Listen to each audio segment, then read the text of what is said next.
तो जी, तो पिछली वीडियो में हमने लेटेस्ट पोस्ट ले ली थी। इसमें हमने लेना है कि डेट कि कब पोस्ट की गई थी। आप डेट भी ले सकते हैं और एक और तरीका है कि आप ये बता सकते हैं कि इतने दिन पहले, इतने घंटे पहले या इतने सेकंड्स पहले पोस्ट की गई थी, यानी कि 1 आवर वो इस तरीके से भी कर सकते हैं। अब हम ये करेंगे कि हम पोस्ट इस कोने में शो कराएंगे ऊपर की तरफ, ठीक है, जिसकी पोजीशन एब्सोल्यूट और इसकी पोजीशन रिलेटिव लेके, ठीक है।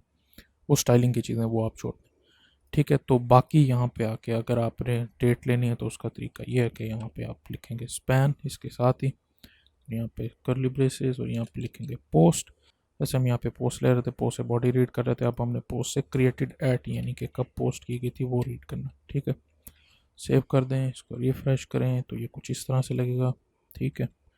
और यहाँ पे हम लिख देते हैं पोस्टेड, ठीक है, रिफ्रेश।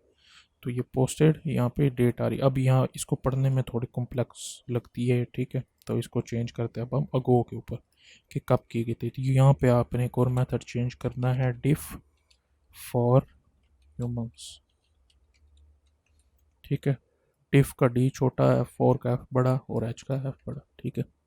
यहाँ पे आके सेव करें तो ये दिखा रहा है कि posted 3 minutes ago, posted 1 day ago. अब इसको हम कॉर्नर में लेके जाते हैं और उसके लिए हम जल्दी से यहाँ पे इसकी स्टाइलिंग कर लेते हैं। Font grey 500, text XM, position इसकी करेंगे एब्सोलूट, टॉप 2 और राइट भी 2, और जो ऊपर हमारे डिवीजन है इसमें हम दे देंगे रिलेटिव। सेव, रिफ्रेश, तो इस तरह से आ जाएगा, ठीक है। तो यूं करके आप डेट्स लेते हैं, आप चाहें तो पूरी दे सकते हैं, अगर पूरी नहीं देना चाहते तो यहाँ से आके आप इसको डेज अगो में भी कर सकते हैं। अब इसको पढ़ने में ज़्यादा आसानी हो रही है कि ये 3 दिन 3 मिनट पहले पोस्ट की गई थी, 1 दिन पहले, और यहाँ पे तो ये 3 दिन पहले पोस्ट की गई थी।